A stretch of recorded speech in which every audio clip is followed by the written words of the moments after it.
ರಾಜ್ಯ ಬಿಜೆಪಿಯಲ್ಲಿ ಬಸನಗೌಡ ಪಾಟೀಲ್ ಯತ್ನಾಳ್ ಅವರ ರೆಬಲ್ ಟೀಮ್ ಸಭೆಯನ್ನ ಸೇರುವ ಮೂಲಕ ಮಹತ್ವವಾದ ಚರ್ಚೆಯನ್ನ ನಡೆಸಿದೆ. ಇನ್ನು ಬಿಜೆಪಿ ರಾಜ್ಯಾಧ್ಯಕ್ಷ ಬದಲಾವಣೆ, ವಿಜೇಂದ್ರ ವಿರುದ್ಧ ರಣತಂತ್ರ, ರಾಜ್ಯಾಧ್ಯಕ್ಷ ಹುದ್ದೆಗೆ ಸ್ಪರ್ಧೆ ಮಾಡಲಿರುವಂತಹ ಅಭ್ಯರ್ಥಿಗಳು ಸೇರಿದಂತೆ ಹಲವು ವಿಚಾರಗಳ ಬಗ್ಗೆ ಈ ಸಭೆಯಲ್ಲಿ ಭಾರೀ ಚರ್ಚೆ ಕೂಡ ನಡೆದಿದೆ ಎಂದು ತಿಳಿದು ಬಂದಿದೆ.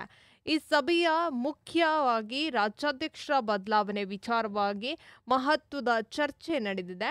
ಬಿಜೆಪಿ ರಾಜ್ಯಾಧ್ಯಕ್ಷ ಚುನಾವಣೆಗೆ ಯಾರನ್ನ ಸ್ಪರ್ಧೆಗೆ ಇಳಿಸಬೇಕು ಎಂಬುದರ ಕುರಿತಾಗಿ ಎಲ್ಲಾ ಅಭಿಪ್ರಾಯವನ್ನ ವ್ಯಕ್ತವಾಗಿ ಒಮ್ಮತಕ್ಕೆ ಬಂದಿದೆ ಎನ್ನಲಾಗ್ತಾ ಇದೆ.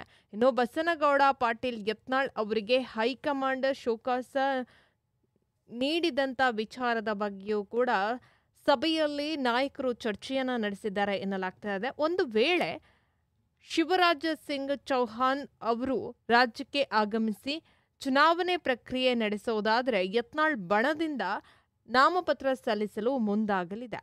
ಈಗಾಗಲೇ ವಕ್ಫ್ ವಿಚಾರವಾಗಿ ಯತ್ನಾಳ್ ಬಣವು ರಾಜ್ಯ ಸರ್ಕಾರದ ವಿರುದ್ಧ ಬೃಹತ್ ಹೋರಾಟದ ಮೂಲಕ ಗಮನವನ್ನು ಸೆಳೆದಿದ್ದು, ಇದೇ ರೀತಿ ಮತ್ತೊಮ್ಮೆ ಹೋರಾಟ ಸಂಘಟಿಸಲು ಕೂಡ ಈ ಟೀಮ್ ಪ್ಲಾನ್ ಅನ್ನ ಮಾಡಿಕೊಂಡಿದೆ ಎಂದು ತಿಳಿದು ಬಂದಿದೆ. ಸದ್ಯ ರಾಜ್ಯ ಕಾಂಗ್ರೆಸ್ನಲ್ಲಿ ನೀಡಿದಂಥ ಗ್ಯಾರಂಟಿ ಯೋಜನೆಗಳು ಫಲಾನುಭವಿಗಳಿಗೆ ಸರಿಯಾಗಿ ತಲುಪ್ತಾ ಇಲ್ಲ ಎಂಬ ವಿಚಾರವಾಗಿ ದೊಡ್ಡ ಮಟ್ಟದ ಪ್ರತಿಭಟನೆ ನಡೆಸಲು ಯತ್ನಾಳ್ ಬಣ ಸಜ್ಜಾಗಿದೆ ಎಂದು ಹೇಳಲಾಗ್ತಾ ಇದೆ.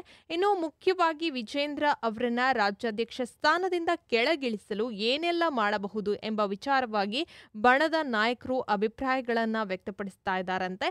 ಮುಂದೆ ಹೈಕಮಾಂಡ್ ಜೊತೆಗೆ ಯಾವ ಅಂಶವನ್ನ ಪ್ರಸ್ತಾಪಿಸಿ ವಿಜೇಂದ್ರ ಅವರ ಸ್ಥಾನ ಖಾಲಿ ಮಾಡಿಸಬೇಕು ಎಂದು ತಂತ್ರಗಾರಿಕೆಯನ್ನ ರೂಪಿಸ್ತಾ ಇದ್ದಾರೆ. ಇನ್ನು ಬೆಂಗಳೂರು ಸದಾಶಿವನಗರದಲ್ಲಿರುವಂತಹ ಬಿಜೆಪಿ ನಾಯಕ ಕುಮಾರ್ ಬಂಗಾರಪ್ಪ ನಿವಾಸದಲ್ಲಿ ಸೇರಿದಂತ ಸಭೆಯಲ್ಲಿ ಬಿಜೆಪಿ ಶಾಸಕರಾದ ಬಸನಗೌಡ ಪಾಟೀಲ್ ಯತ್ನಾಳ್, ರಮೇಶ್ ಜಾರಕಿಹೊಳಿ, ಬಿಪಿ ಹರೀಶ್, ಮಾಜಿ ಸಂಸದ ಪ್ರತಾಪ್ ಸಿಂಹ, ಜಿಎಂ ಸಿದ್ದೇಶ್ವರ್ ಸೇರಿದಂತೆ ಹಲವು ನಾಯಕರು ಭಾಗಿಯಾಗಿದ್ದರು.